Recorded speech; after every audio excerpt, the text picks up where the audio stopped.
So, hello, Smiley podcasters. Today, once again, we have a new podcast coming up. And today, we are going to talk about this really, really interesting sector, which is about publishers or publishing. And our special guest today is Desmond Brown. When I went to look at his LinkedIn profile, then I think it is kind of rare when I go and think and look at someone's profile and I see that they have written that they love email. Like most people don't love email, but he does. Very nice welcome to you, Des, to have you here Thank you, on Viveka. the show today. About his background a bit, he is working for a South African ESP, and they are specializing in publishing. And besides that, in the evenings, Desmond also likes to do consulting for emails. So he is like a total email guru. And today we are mostly going to talk about emails and publishing sector. And Desmond, now you have this special opportunity to even promote yourself even more. So you can tell a bit more about your experience in emails and your life in general. Thank you, Viveka. It's a lovely introduction. I would be happy to have just left it there, but I guess from my perspective, also rare to find other folks that enjoy email. So I think I am an anomaly. But I've been in the email game for quite some time. I currently, as you say, work for a South African ESP called TouchBase Pro, and we specialize in working with publishers and creating monetization opportunities for publishers through email. And as you mentioned, in the evenings, I run a little side hustle called Email Expert Africa, where I have a little community that helps each other upskill around the email space through resources and discussions and training and those types of components. So, yeah, that's my background. Having prior to TouchBase Pro been in the digital sphere, very much involved in the digital sales promote their products digitally, and that's kind of what led me into the email space. So I've found a niche that I really enjoy. People, you throw around the word passion quite a bit, so I don't want to really use that today, but email is somewhat of a passion.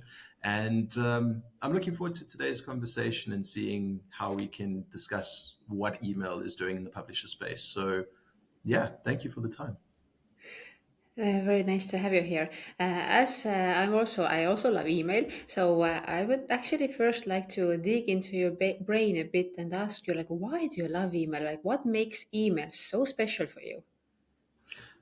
I think it's the fact that you're able to communicate with people directly. When you look at something like social media, it's very difficult to gauge who you're speaking to.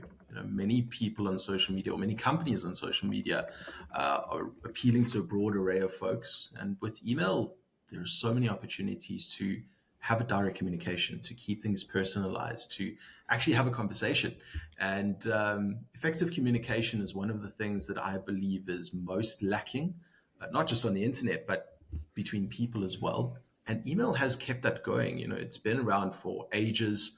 It's not going anywhere anytime soon. So I think, that's the reason it works. Why do I enjoy it? It's a niche. It's a passion. It's something I have a ton of knowledge about that I keep learning from. You think email is just this direct communication. It's not. There's so many facets to it. So I think the fact that I'm constantly learning after 10 years of understanding email, just continuously learning every day, makes it fresh. It makes it exciting. It makes it new, and it keeps that spark alive. If that explains that. Oh yeah, I totally get it. Actually have exactly the same experience that you think it's so easy. Like, come on, how difficult can it be just to send out an email? But it can be actually so difficult. There are so many nuances that you need to think about. You need to have a perfect copy. You need to know how many pictures you have to want to send, and etc. etc. So totally agree with you. And I have found my soulmate, I think. Kindred company. Yes, that's nice. So you do have a lot of experience in email marketing, and as we today we would like to mostly talk about publishing sector. Then, like, can you describe something that makes this publishing sector emails different from all the other sectors? I think it starts with the audience. as with any email that is being sent, publishers have far bigger audiences than your general, companies or email senders. It's also the frequency of emails that are being sent from publishers that makes them quite unique. News is constant. There is constantly information flowing from the publisher to the reader. So being able to keep engagement levels up, being able to serve the right kind of content, being able to serve the needs of an audience that is constantly receiving information from you becomes really tricky. So publishing is not just a single newsletter that goes out once a month selling a product, which is what most companies use email for. It's about engaging with an audience, understanding what it is they want to hear from you and tailoring that experience to them.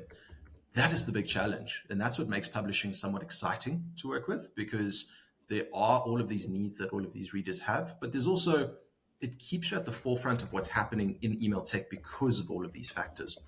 So does that answer your question adequately? Oh yes, it is actually really interesting. For just to put things into perspective, then how many emails do you usually send out in one day? So would that be myself, or would that be the Like you, company that I keep? let's say one publishing company. Like how many emails does one publishing company send out in one day? So if I had to, let me speak about it this way. If I had to look at our small publishers, our medium-sized publishers, and our larger publishers, smaller publishers are sending 2.5 to 5,000 emails per day. They've got a very small, unique audience, and they're serving very niche needs generally. Your medium-sized publishers, you're looking at around 100 to 200,000 emails per day. And those are emails that go out 2 to 3 times per day to various audiences about, again, more niche topics.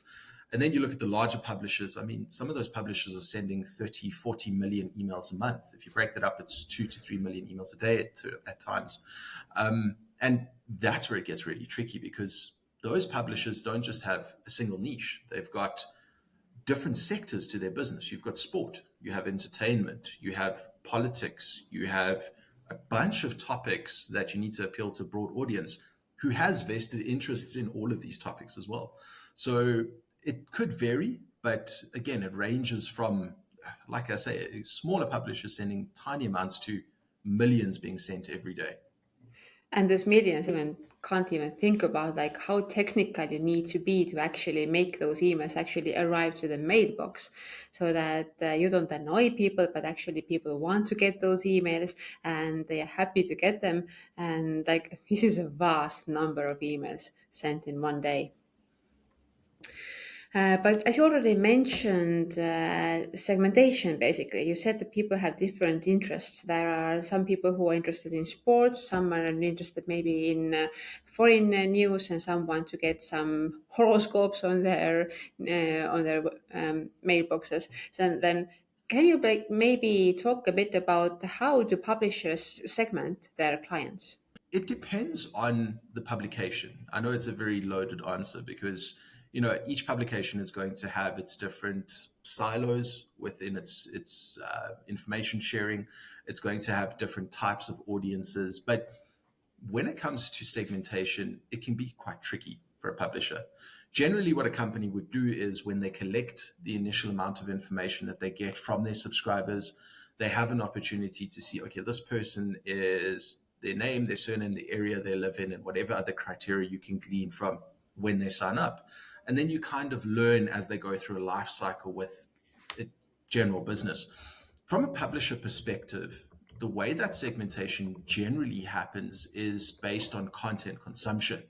So it's learning what content interests a specific portion of your audience, and then further segmenting based on the content that they're engaging with. So it takes monitoring opens and clicks to the extreme as a starting point, and then tying in the other environments that these publishers own.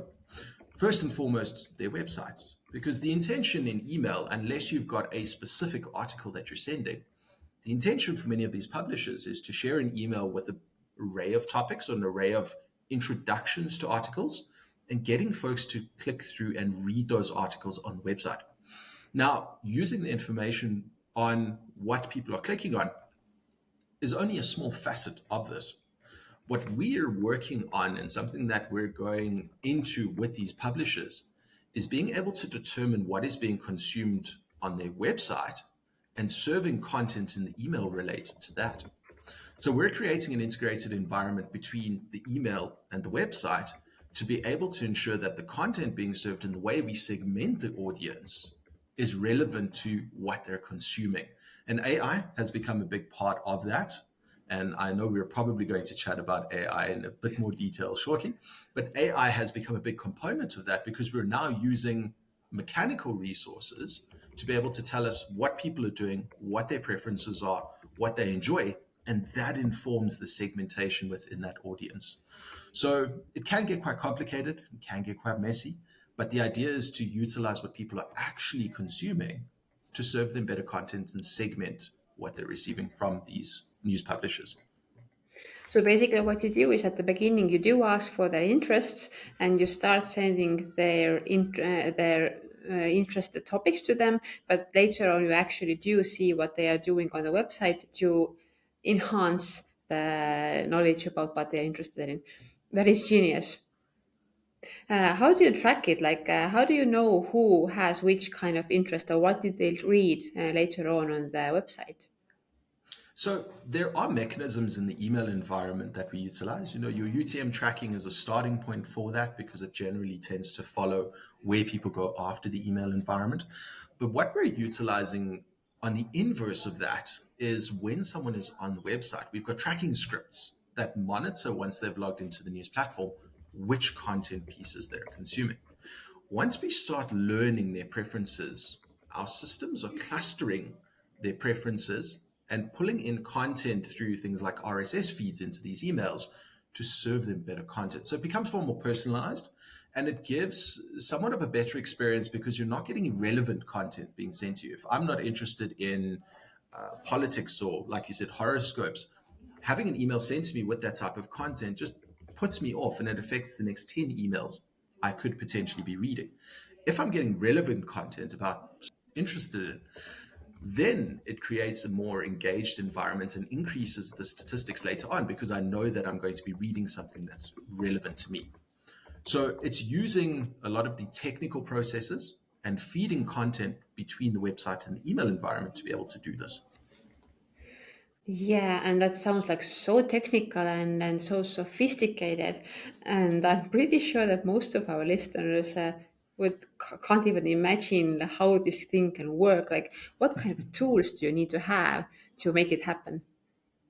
Yeah, so I'm going to speak in the Touchbase Pro perspective. What we're doing at Touchbase Pro is in our email system and systems that integrate into it, we're plugging in tracking scripts on these websites to be able to monitor user engagement and the relationship that they have between their emails and the content they're consuming on the publisher websites. We're then utilizing that to cluster information and through different stages adapt the content that's being sent through the feeds on these channels back into the email environment. So most news publishers have various types of feeds. They've got feeds for sport and news and weather and all of the basics that you can generally push into an email campaign. We're taking that to the next level in terms of automating the type of content that's being shared and being controlled by the segmentation in the database. And we're also doing things like serving relevant ad content related to those specific niches. So we're integrating with things like Google Ad Manager. If you're seeing content about farming and you're potentially someone that's interested in that vein, we're sharing advertising that is related to farming equipment or sustainability or anything along those lines and keeping it far more relevant and monitoring engagement from there. So there's a lot of statistical analysis that goes in, and I think that's where the leading publishers are getting it right. They're not just looking at metrics, they're looking at what they're measuring in those metrics and constantly improving that. Once they're able to do that, you're starting to learn what your audience enjoys. So it goes from being simply marketing to statistical analysis. It's encompassing a lot of environments into one. And that is what our tool is doing using things like AI. So our AI tracking script is doing all of the clustering. it's using connections and almost these neural networks that it's creating in the AI environment to be able to serve content that's relevant to different clusters into different sections of those email campaigns. And we're then taking it a step further, and I don't want to get too complicated, but we're taking it a step further where we're actually changing that content dynamically based on the content you've already seen on the website. So if I've read an article about farming and I get an email about farming specific articles, I won't see what I've already read. So it's eliminating content I've consumed already to be able to show me what I'm interested in, but have not yet read. So quite advanced, and we've been working on it for quite some time. But there's a lot of opportunity for publishers in that space because I can now send an email to Des that is perfectly tailored to Des as an individual audience of one, not a broad audience of 100,000 people getting the same email at the same time. So, in terms of the tech behind it and explaining it in as basic a way as I can, does that explain it a little bit more? It did explain it, and it is actually kind of mind blowing. Like, wow, what you have developed is really, really, really huge. Um, I really like. I would like to see. I think I need to sign up to some of your newsletters to see Definitely what's have to actually send you a happening few there. links. Yes, yes, please. Mm.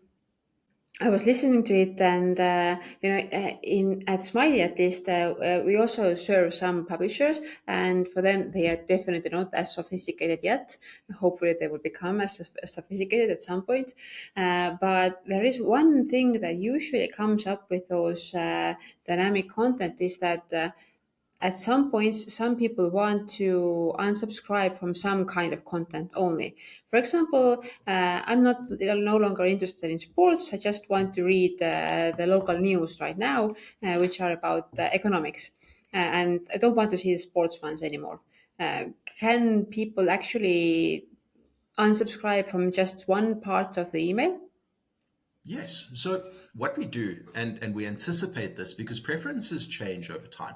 If I enjoy one sport today and my favorite team keeps losing for the next 3 years, eventually I'm going to wind up hating the sport, want to unsubscribe from updates about my team losing.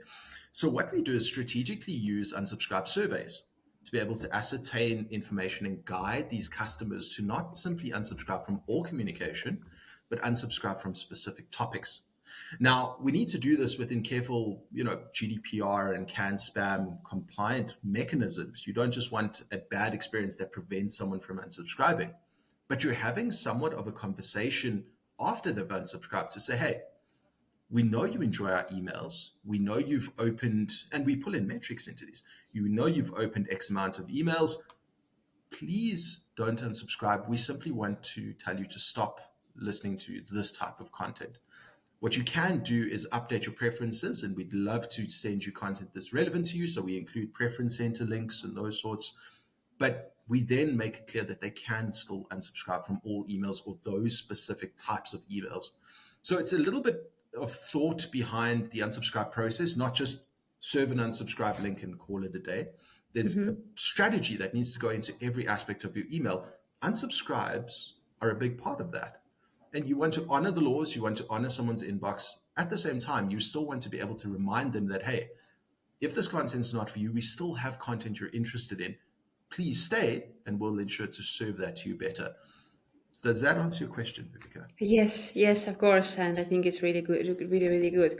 The next question that popped into my mind was like, as you are sending so many emails out and you're doing it quite frequently, then how do you keep the customers engaged? How do you keep them like? Do you test the email subject lines as well, or what kind of other tools do you use to keep the readers engaged to your emails? Because like you're sending them quite often. Obviously, we do want to read the news, but at some point it might get like overwhelming or too much news for us. So talk about that one as well. How to keep the Perfect. customers engaged.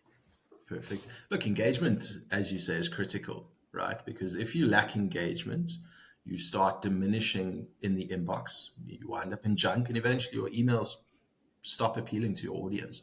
So it's a big part of our focus, analyzing what readers are engaging with through their metrics, first and foremost. Secondly, the segmentation of that audience is critical. So it's ongoing segmentation and updating. It's kind of like, think of SEO as an example. It's not just add a headline tag to a website page and done, and marketers will be familiar with this. It's not just doing something and leaving it and letting it go from there. It's constantly adapting what you're doing in your emails to these audiences. So in terms of keeping engagement, first and foremost, it's serving relevant content and making sure we segment. The second is, once that relevant content has been shared, serving more content that aligns and recommending content that is associated to that. And third, setting up mechanisms, and we call them journeys, for disengaged subscribers. So our intention is not just to go, you have disengaged, we'd like you to re-engage, here's an incentive to do so. Our strategy is to understand why that person stopped engaging in the first place, to be able to better the process that we're implementing later down the line. So being able to incentivize someone to take an action can be easy. You can use a cheeky subject line, or you can give an incentive of sort, but it doesn't tell you why they stopped reading. So what we allow is not just the segmentation of content, we also allow the segmentation of frequency. So email frequency is another big critical factor amongst engagement. If you're sending too many emails, people are going to unsubscribe. If you send too few emails, you're going to lose trust and people are going to unsubscribe. So what we're trying to do is allow readers to control the frequency of emails they get. And that's where siloing different emails or different publications into emails becomes critical. But at the same time, giving the audience a constant reminder and opportunity to update that is also key. Most publishers don't do this. They'll hide a little preference center link in the bottom of their email campaigns. What we're encouraging our publishing customers to do is serve regular content that says, we want you to tell us what you'd like to hear from us. We want you to tell us how often you'd like to hear from us. Here's a way to do so. And you keep reminding them of that. We found engagement levels remain high. I mean, like I mentioned earlier, some of our largest senders are sending 25, 30 million emails a month. The average open rates are around 40 to 48% in their higher active months. For a company that's sending 25, 30 million emails a month, getting an open rate in the 40s is actually phenomenal. And that is how it happens. So it's a lot of work. It's not something that you can just implement and leave. It does take constant iteration. The systems we're putting in place are designed to make that process easier. Okay, I have like a few questions already, based on this talk. First of all, you said that you want to understand why do the people lose interest. Does it mean that for the non-engaged customers, you also have different journeys for different customers? That is 100% correct. How Because many if you how think many about different it journeys this do you way, have? I would be thumb sucking if I had to guess, but there's probably hundreds. And the Hundreds. reason I say that, yes, the reason I say that is because if I am part of a specific publication and that publication's frequency is once or twice a day, I'm going to be asking very different questions to someone that's sending once a week to someone that's sending once a month. So being able to understand if it's a frequency problem is critical, but also being able to understand the variances in different type of content also becomes critical. It may be a content issue, it may be a structure issue, it may even be an accessibility issue. That's something that many publishers don't consider. With visual impairments, with other accessibility issues, it's something that many marketers neglect. But if someone's using an e-reader to be able to have their campaign interpreted to them, perhaps there's something in that campaign, and I'm using an extreme example here, but perhaps there's something in that campaign that is causing me to not enjoy the content, which means I'm going to unsubscribe. I, as the marketer, need to understand, was it an issue related to this? And that's where that direct communication comes in. And that's why email is my favorite of all the marketing channels. It gives you an opportunity to have that conversation. To ask those questions on social media, you have a broad audience. It's very difficult to ask someone that has unliked your page. You can't. You can't.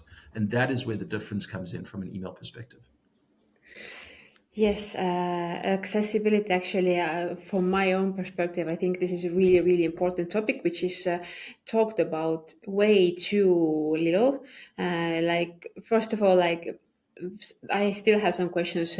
Some clients who ask, like, why should I have the alternative tag attached to a picture? Like, Yeah. this is actually meant for people who do not see pictures, and you have to have it, and you have to think about it, and you have to think how does a person who does not see the email, how is it read to them, and this is really Yes. really important. So, like, how do you do it for news? Like, do you also have like pictures inside the emails for news as well, or do you use all sorts of other techniques to make the accessibility as good as possible? Look, that's where our team's expertise come in and advising our customers around components in the email best practice space, like image to text ratio. That's a starting point. You often, with many email senders, still get email senders that will put a flat image in an email campaign and send that along. And I'm sure any marketer that's listening to this will be familiar with having received a brief to send out. It's like a digital flyer that you can't have an e-reader read over. So it's advising customers and explaining to them exactly why we take this process. It's advising to them the best practices around the composition of an email campaign. Very often that includes, like you say, alternate text on images. But it's also being able to adapt for environments such as your mobile environment. It's a neglected aspect of that too. So there are many components that come together to be able to create a consolidated environment where email becomes accessible to all, but it's a hand-holding process. And I think that's something that the company that I work for does very different to most ESPs. From a service perspective, and I don't want to punt us in any way here, but from a service perspective, we believe in holding a customer's hand, proverbially, through the process. We're expert email marketers. We can't expect the same of our customers using our software, using our services. So the best way to do that is to communicate that. And if we aren't sharing resources and material and best practice advice, that's kind of what my LinkedIn does. I'm trying to educate people about the power of email and the efficacy of it, but also that everyone can use it and they should be using it in the correct way. So I guess it's a long journey still. We're only at the infancy of email accessibility. If you look at dark mode, if you look at the way that AMP for email is going to change the email game in the future, there's so many things happening. It's trying to just keep on top of that, and that's where having a little bit of a team, not just a support bot, helps with that in a big way. Oh yes, and I think you just touched a very very important topic. Like, I think the future of the email is all about how to make it technically so nice looking, important, and well readable and accessible as possible. Because, like, email was invented not that long ago, but it is still in the Stone Age, and it's Yeah. going to be very sophisticated in the upcoming years. One more question that popped into my head while I was listening to you was, like, you said you have so many AI solutions that you are using, and you have like hundreds of different customer journeys that the customers can go through. Like, I I need to ask, like, do you actually have human beings behind the scenes as well, or is everything done by AI? So I wish I could say everything was done by AI, but I don't think the world is at that point yet. I know our development team would love an AI assistant to be able to do this, but we have some very technically minded folks behind the scenes that understand not just AI, not just the technical space, not just email, but they understand people. And I think that makes the biggest difference here. We're, as a company, looking at going through the process as a reader as opposed to a publisher. And we're looking at both sides of the spectrum. So being able to understand the reader's experience allows us to build our systems in a way that suits that specific reader. And I think our publishers will emulate that. We need to keep the reader at the forefront of that experience. So where we differ from most ESPs, as I mentioned earlier, in terms of people, is we also have a service division attached to what we do. And that makes us unique because we aren't just developing technology, we're developing email campaigns. We're developing automated workflows. We're helping our customers handle databases. And yes, an email agency is kind of the word that we refer to it as, but it's a niche group of people that have a passion for email that are really good at it and understand it because they're working in it. And having a team that works in email allows us to take our products and build those products in a better way because we are actually using those products at the same time. So one feeds into the other and makes the other better. And many folks think, I say this flippantly, but many folks think we're a little country at the bottom of Africa.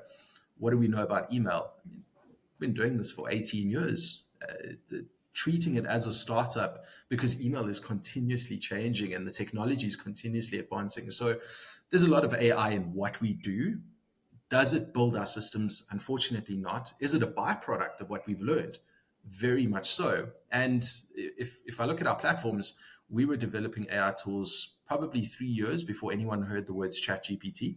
So it's kind of being at the forefront of that, anticipating what's going to be the next thing, keeps you just that much ahead of where you need to be in the email game. And that's possibly the biggest difference there. So you said that you do actually like think a lot about the customers. Do you also like interview the customers? Do you research the customers as well? Do you actually interact with the customers? Like, do you talk to them to ask what do they want from you? Very much so. Very Oh, much so. you We've got a do couple of really? processes, yes.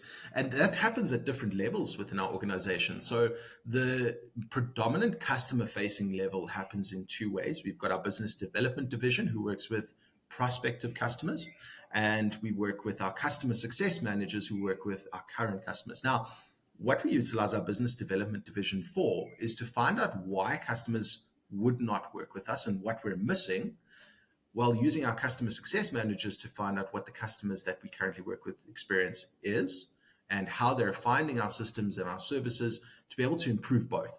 So we're getting outside perspectives, we're getting inside perspectives, and that feeds up to the sort of management levels. And from a management perspective, there are personal check-ins. I mean, our CEO will send a personal email to an individual customer to go, how is your experience with our systems?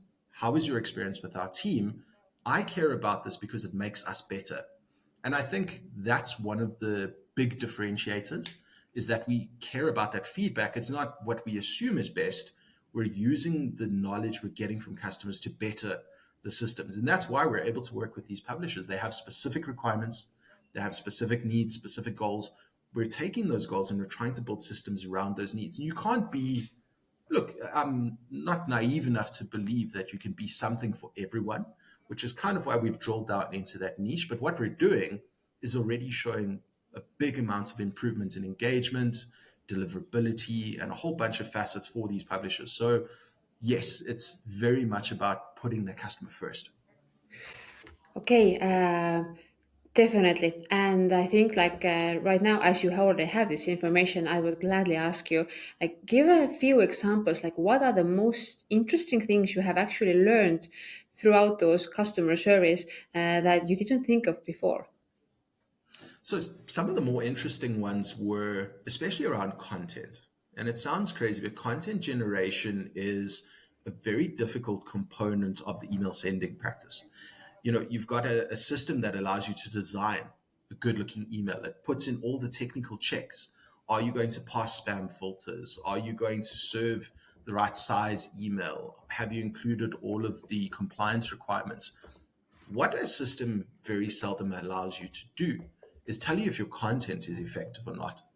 And I think that's been one of the biggest learnings. We get customers that come to us all the time and go, we need help with our content. And thus, we've started building our system around content generation. So this is where AI comes in again. And I'm going to speak about AI quite a bit today because that's a big part of where we've gone.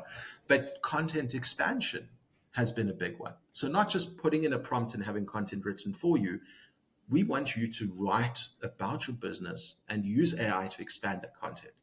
Use AI to reframe that content. So you can change your tone, you can change the complexity, you can summarize it. What we're doing is implementing tools to afford our customers the opportunity to take their content and make it 10 times better without needing to leave our system and go to different AI, chat GPTs and bots and all of those. So that's been one of the big learnings. We realize that our customers don't quite understand what content resonates with their audiences. One of the other learnings is user experience. And it's something that you always have to keep at the forefront of your mind. You know, when developing systems, many companies will simply develop a system that they find appeals to them and their needs. And they assume that those are the needs that their customers have, only to realize that when they launch it, the customers hate it. Now, what we've done is prior to launching, we're actually becoming the customer. We're building these emails. We're going through the process that all of our customers would go through. And we're using feedback that beta and trial customers are giving us to be able to optimize. And in that, there's a lot of realization. Things that we feel are unnecessary, things that we feel aren't really important, are critical to many customers. And we think they're basics. They, shouldn't play parts. And they do. They wind up really playing a big part in the customer's day.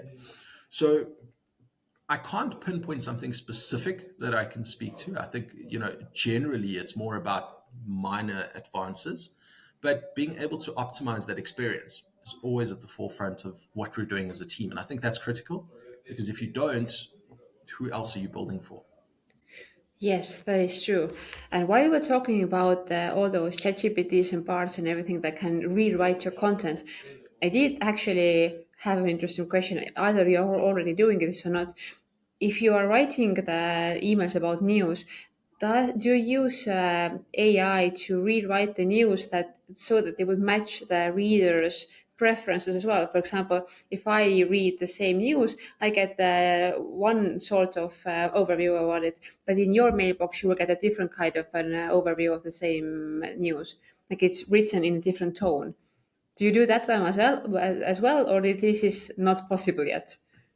You're actually a couple of months ahead of where we're at. That's the next phase of yeah, where the email content space is going. A lot of the content that gets served in these emails is pulled directly from specific publisher platforms or news platforms, and they need to adhere to specific formats. Very often, the process needs to be automated because of the frequency of email campaigns. So you're using RSS feeds, and they fit specific criteria. What we're currently doing first and foremost is affording the ability to adapt that criteria to the type of email you're sending. But the next phase in that is restructuring content that suits that specific audience. So that would be looking at things like translation, being able to translate into your language of preference using AI. Fantastic opportunity over there. Being able to rephrase content based on your level of reading. And we can define that based on the time spent on articles, there's a ton of tools that you could potentially use.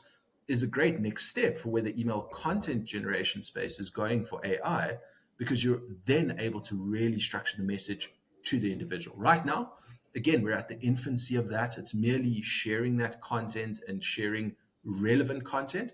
The next is restructuring that content automatically to be able to do that. You can do it Yes. manually. The system gives you that ability. Our team gives you that ability. But to automate that is the next phase of where your email content generation from AI perspective is going. So exciting times, but Yes. we're thinking very much alike in that sense. Oh, yes. If you get this system working this way, then definitely I will want to sign up because I want to see how you're doing that. There'll It's need to be a commission in it for you for all your ideas. yes, yes. Okay, that's exciting, and this is really really cool. I think I have not heard about companies who would actually know how to automate this process. Yes, we can write to different segments like ourselves in different tone of voice, but to automate this, that's a huge step forward. It's a big, big step. Oh yes, oh yes. So let me think what else do I want to know, because like you are kind of a technical person, you know so much about technical email, and at that same time you know how to take all those advances of the emails into your own good. So you are really interesting to talk to. I have like tens of questions, and I think I have not even asked one of them because we talk about so many different things. Okay, but I do have one question that I do want to ask you. You mentioned before that there is GDPR, there is can spam, and that there are all sorts of other laws. Have those laws, once they appeared, have they somehow had an effect on the industry as well? Because I don't know, maybe more people wanted to unsubscribe because of the laws, or has it had an impact? So in 2018, when GDPR came into effect, there was an initial panic because it's an unknown, because there was a lot of almost hype leading up to it. the layman or the general marketer out there doesn't quite understand or had not understood what GDPR meant. People thought you needed to do tons of re-opt-in campaigns. People thought you needed to change all of your technical environments. I feel that a lot of companies and people went to the extreme.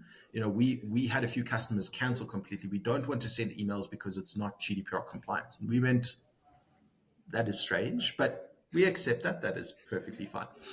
However, that said, a lot of email has become better because of GDPR.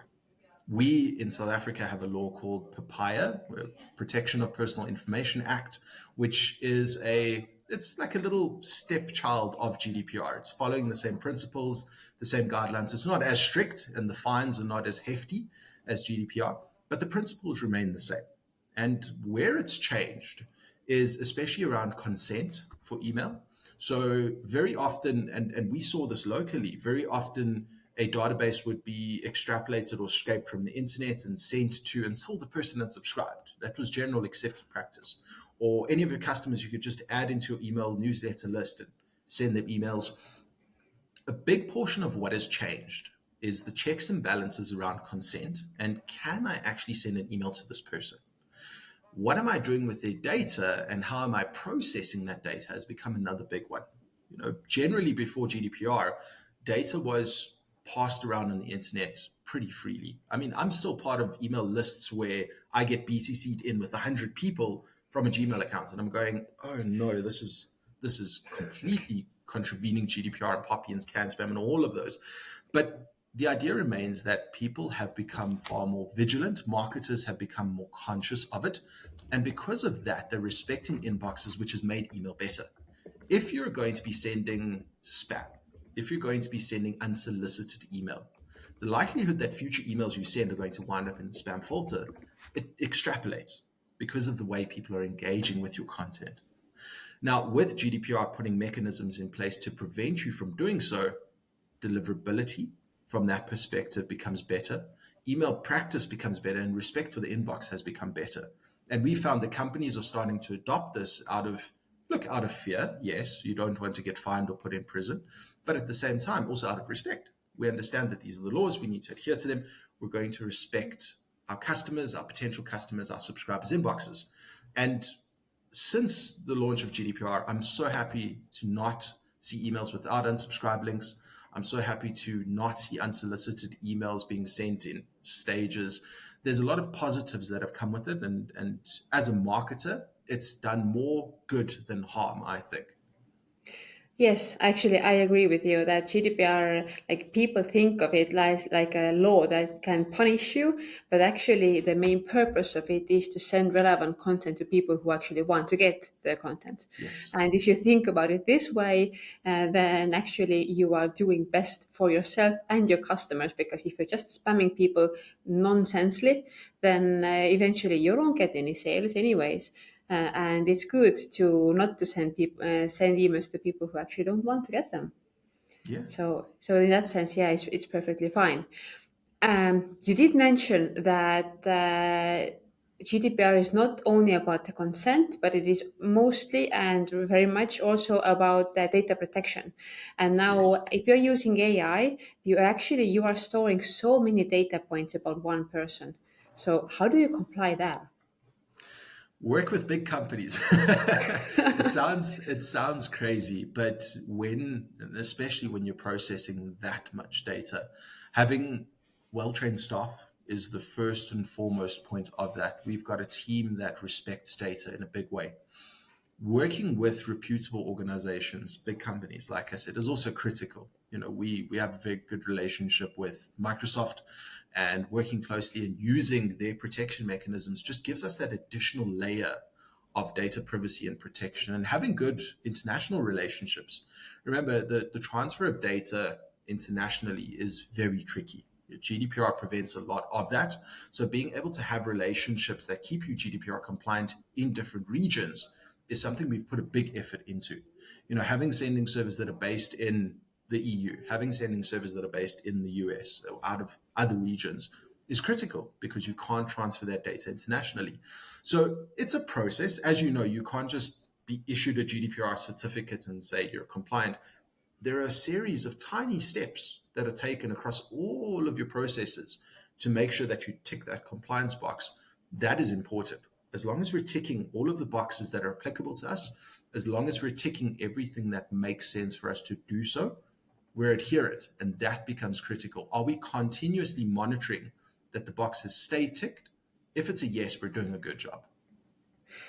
And now, if I do subscribe to your newsletter and I do not tick, for example, this box which says that I want to have personalized emails, what happens then? Do I like land in a other kind of a customer journey where you just keep on sending me content based on what I gave consent to, or do you still store the data about me and try to influence me into getting the best emails that I can get?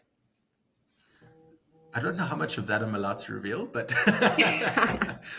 but no, look, we're very respectful around the preferences of our customers and our customers' customers. If someone has not asked to have specific points of their data processed, we're not allowed to do so.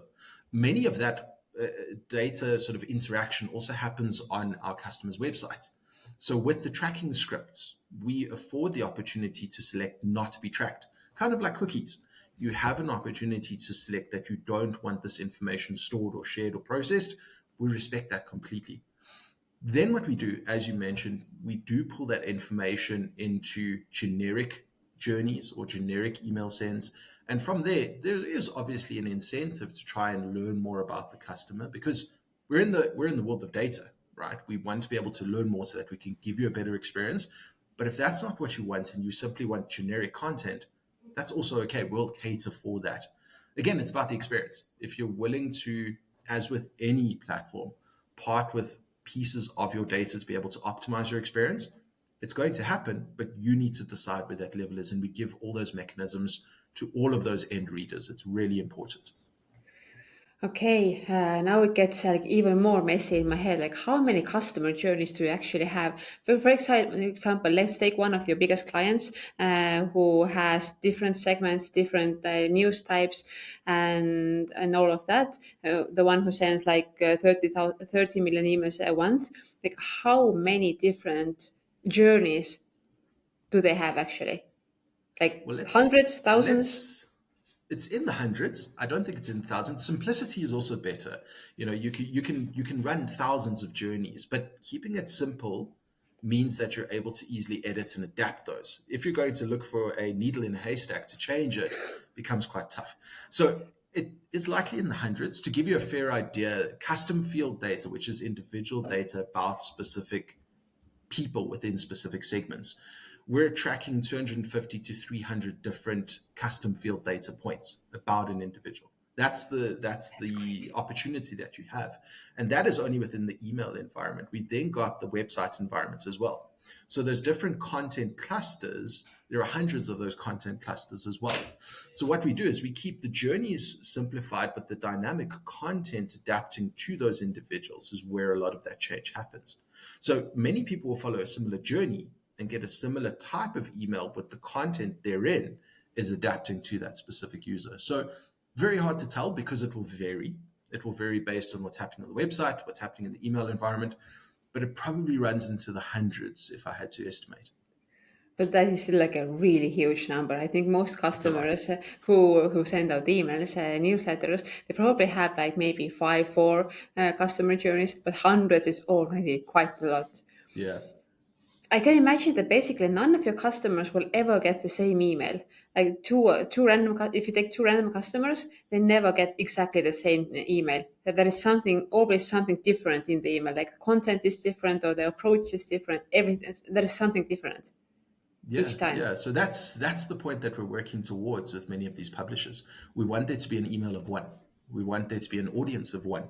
And that's the goal. Right now, again, at the infancy of where we're at with this, it's being able to collect all of that data and adapt it.